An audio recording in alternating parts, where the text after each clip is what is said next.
नमस्कार दोस्तों।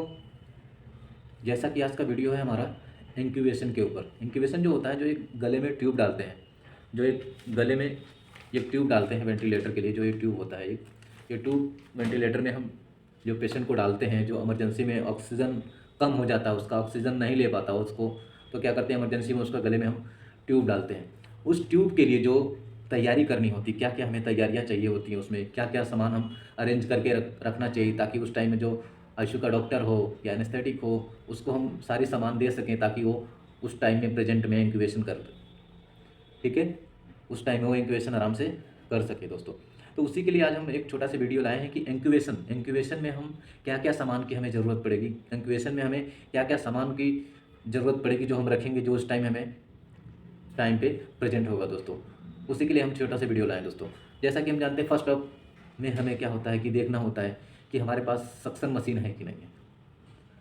Suction machine क्यों चाहिए होता है? सक्शन मशीन इसलिए चाहिए होता है कि जिस टाइम में हम लेरिंजोस्कोप से क्या करते हैं, मुंह को उठाते हैं, तो उस टाइम में क्या होता है, वहाँ पे सिक्रेशन होता है बहुत ज़्यादा। कभी कभी वहाँ पे सिक्रेशन होता है, पेशेंट वोमिटिंग किया रहता है, तो क्या करते हैं, उस टाइम में हमें सक्शन की ज़रूरत पड़ी, ताकि हम सक्शन करके उसको बाहर निकाल दें, ताकि हमारा ट्रेकिया अच्छे से दिखे, तो हम उसमें आराम से ट्यूब डाल दें। ठीक है।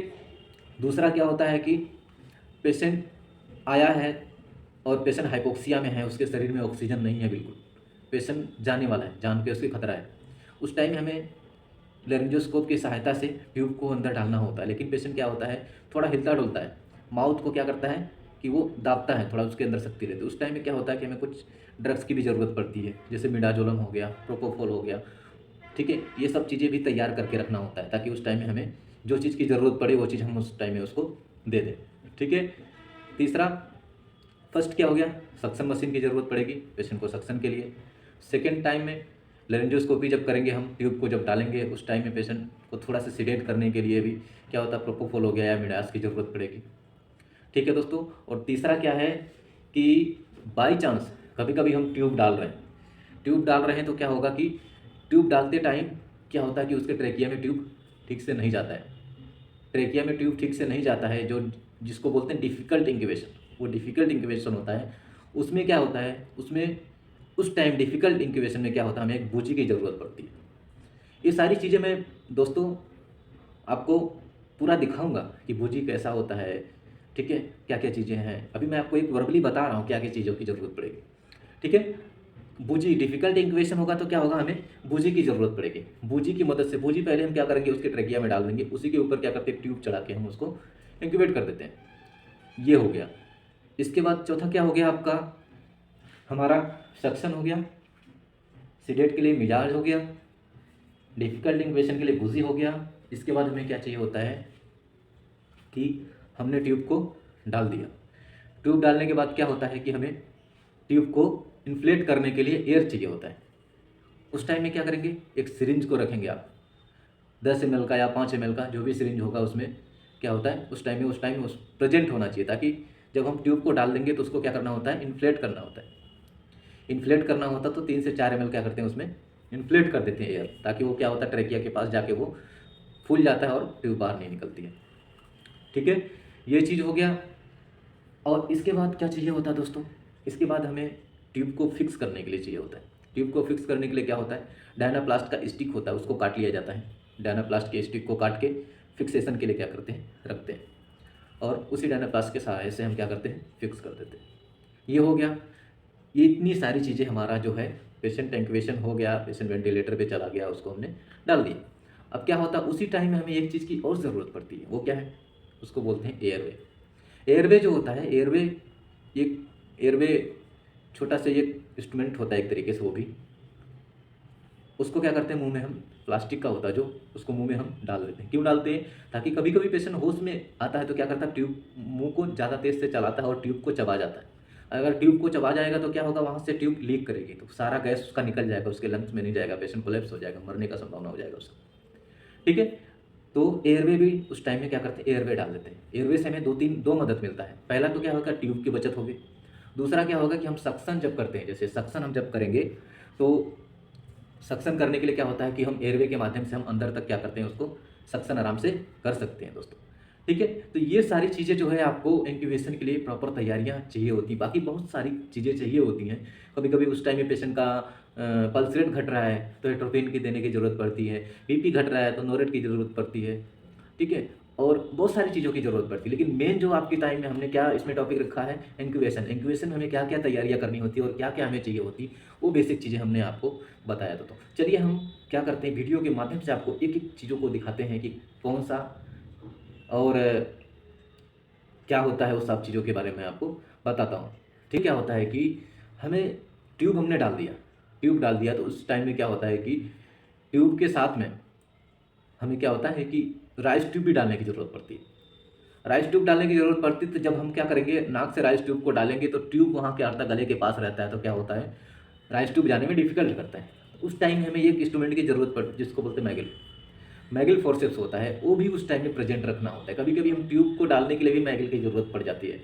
कभी कभी क्या होता है, हम राइस ट्यूब भी उस टाइम में डालने की ज़रूरत पड़ती है तो मैगल की ज़रूरत पड़ती है। तो मैगल फोर्सेप्स भी वहाँ पे रखना जरूरी था। मैगल फोर्सेप्स के सहारे से क्या, लैरिंजोस्कोपी करके मैगल फोर्सेप्स के सहारे से हम क्या करते हैं, धीरे धीरे राइस ट्यूब को हम अंदर इंसर्ट करते थे, उसके स्टमक में चली जाती है।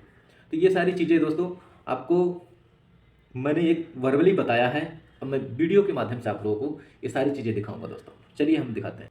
चलिए हम दोस्तों एक एक चीज़ों को हम आज दिखाते हैं कि कौन सा किस काम में आता है। जैसा कि दोस्तों देखिए, ये ट्यूब होता है, ठीक है, ये ट्यूब है अपना, ठीक है। ये 7.5 का ट्यूब है, 7.5 का ट्यूब है, ईटी ट्यूब इसको बोला जाता है, 7.5 का ईटी ट्यूब बोलते हैं इसको, ठीक है। ये ज़्यादातर जो फीमेल होता है, 7-7.5 जो होता है फीमेल को ज़्यादातर डाला जाता है। बाकी मेल्स में भी डाला जाता है, लेकिन 7-7.5 जो होता है वो फीमेल को डाला जाता है, और 8-8.5 जो होता है वो मेल को डाला जाता है। ज़्यादातर ये सब यूज होता है, ठीक है। अब ट्यूब जो है, ट्यूब के टिप पे, यहाँ पे आपको टिप दिख रहा होगा, ट्यूब का ये टिप जो है, यहाँ पे बैलून फूलता है। जो हम एयर डालते हैं ना, एयर डालते हैं तो यहाँ पे क्या होता है कि हम बैलून फूलता है। जो एयर डालने का जो रास्ता होता है, हम यहाँ से एयर डालते हैं। ये जो दिख रहा है आपको, यहाँ से हम एयर को, जब ट्यूब डाल देता है अंदर ट्रेकिया में चला जाता है, तो यहाँ से हम एयर को डालते हैं। जो मेरे अंगूठे के पास दिख रहा होगा, यहाँ पे जो है, यहाँ पे अब क्या करते हैं, इसको डालते हैं, एयर को डालते हैं। अब क्या करता है, कभी कभी बहुत से लोग क्या करते हैं, इस जो टिप है, ये टिप पॉइंट जो है, ये टिप पॉइंट है, यहाँ पे क्या करते हैं लोग, जेली का भी इस्तेमाल करते हैं। इसलिए आप उस टाइम में जेली भी रखना आपको ज़रूरी है, ठीक है दोस्तों। दूसरा आपको मैंने सक्शन बताया है, सक्शन कैथेटर है आपका, ठीक है। इस तरीके का सक्शन कैथेटर होता है। जो सक्शन कैथेटर क्या करता है, सक्शन करने का काम करते हैं सक्शन कैथेटर से। और इसको क्या करते हैं, सक्शन मशीन में कनेक्ट होता है। सक्शन मशीन में कनेक्ट होकर क्या होता है कि ये यूज, दोस्तों ये सक्शन मशीन है। इस तरीके का सक्शन पाइप लगाया जाता है, जिससे हम क्या करते हैं, गले में सक्शन के लिए हम यूज करते हैं। ये सक्शन मशीन होता है प्रॉपर। और इस तरीके का सक्शन को पाइप लगा के हम इसको कवरिंग करके, अभी तो ये खुला हुआ था इसलिए हमने इसको लगा दिया, नहीं तो ये कवरिंग होता है, प्रॉपर कवरिंग के से ही इसको रखना है ताकि अनस्टेराइल ये ना हो। दूसरा चीज़ दोस्तों मैं दिखाता हूँ कि ये इंजेक्शन कुछ है। जैसे कभी कभी क्या होता है, पेशेंट जो सीडेट होता है उसको हम यूज करने के लिए क्या करते हैं, मिडाजोलम का यूज करते हैं। ये मिडाजोलम है, ये रखना है तैयारी के लिए। स्कोलिन भी रखते हैं। बहुत से लोग क्वेश्चन करेंगे कि हाँ स्कोलिन से भी इंक्यूबेट करते हैं क्यों, लेकिन स्कोलिन जो हम जब सर्जरी वगैरह होता है ज़्यादातर वही हम यूज करते हैं, ठीक है। ये क्या करता है कि उस टाइम में हम स्कोलिन को यूज नहीं कर पाते, क्योंकि मसल्स रिलैक्सेशन होता है, अगर इंक्यूबेट नहीं हो पाया तो पेशेंट मर जाएगा उसी टाइम में। ये है प्रोपोफोल। प्रोपोफोल ये है, इस तरीके से होता है, ये कलर होता है इसका, ठीक है। और 20 ml में भी आता है, 10 ml में भी आता है। ये प्रोपोफोल आपको तैयार करके रखना होता है। ये लैरिंजोस्कोप है दोस्तों। ये लैरिंजोस्कोप की मदद से क्या होता है कि हम इंक्यूबेट करते हैं, ठीक है। ये इस तरीके से इसमें लाइट जलता है, ये ध्यान देना है, चेक करना है कि ये लाइट इस तरीके से जलना चाहिए प्रॉपर, ठीक है। ये हो गया आपका। इसके बाद ये फिक्सेटर हो गया आपका, जिससे हम क्या करते हैं, डायनाप्लास्ट का होता है, इससे हम क्या करते हैं, फिक्स करते हैं दोस्तों, ठीक है। और दूसरा है जो एक वो और है आपका, जो बूची जो मैंने बताया था, बूची जो होता है, जो डिफ़िकल्ट इंक्यूबेशन के लिए यूज किया जाता है, वो भी मैं आपको दिखा रहा हूँ दोस्तों। ये बूजी दिख रहा होगा आपको, ये दिख रहा है आपको, ये इस तरीके का बूजी होता है। ये जो आपको दिख रहा है प्रॉपर इतना लंबा, इस तरीके से ये होता है, ये इस तरीके से बूजी होता है। जो इसको डालते हैं, जो इसका टिप है, ये इसका जो टिप है, जो ये टिप जो दिख रहा है आपको, ये टिप से ही हम क्या करते हैं, अंदर क्या होता है, ट्रेकिया में डालते हैं। इसका जो आइस दिख रहा है, आँख जो दिख रहा है आपको, आँख जो दिख रहा है इसका, एक छेदा सा जो दिख रहा है आपको, इसी से क्या करते हैं हम ट्रेकिया में अंदर इसको डालते हैं। मेन या डिफ़िकल्ट इंक्यूबेशन जब होता है तब हम क्या करते हैं, इस बूजी की हमें ज़रूरत पड़ती है जिसको। ठीक है दोस्तों, ठीक है दोस्तों, तो आप वीडियो के माध्यम से भी आपने जो सारी चीज़ों को देख लिया कि दोस्तों, और एक ग्लव्स भी रखा जाता है। क्या करता है, फर्स्ट ऑफ ऑल क्या करते हैं, सर्जन आपसे ग्लव्स मांग, उस टाइम में इमरजेंसी है, इमरजेंसी में क्या होता है कि आपको सारी चीज़ें रखना जरूरी है। ग्लव्स भी रखोगे, लूज ग्लव्स भी रख दोगे उस टाइम में, ठीक है, सक्शन वगैरह सब चीज़, जितने मैंने सारी सामान बताया वो सारी चीज़ें आपको रखना है। साथ में क्या होता है, आपको ग्लव्स सबसे पहले रेडी करके रखना, ताकि आपको सर्जन पहले सबसे पहले जो यहाँ पे एनेस्थेटिक होगा आपको ग्लव्स मांग, ग्लव्स दो फटाफट फटाफट उसको ग्लव्स देना है। और सारी सामान क्या होगा उस टाइम में, वो एक एक करके वो मांगता रहेगा, सारा सामान आप सजा के रखेंगे और उस टाइम में उसको देते रहेंगे, ताकि वो इमरजेंसी में क्या करे, उसको इंक्यूबेट कर सके, ऑक्सीजन वगैरह प्रॉपर सब चीज़ें करके सब चीज़ रेडी रखोगे उस टाइम में। और इंक्यूबेशन हो गया, सारी चीज़ें, सारा सामान आपने दे दिया, इंक्यूबेशन हो गया। कभी कभी क्या होता है उस टाइम में हमने मिडास दे दिया और इंक्यूबेशन नहीं हुआ, पेशेंट का सिचुएशन काफ़ी फॉल कर रहा है, तो हमें एम्बू होता है, एम्बू बैग जो होता है, एम्बू बैग होता है, एम्बू बैग भी आपको दिखाऊंगा मैं।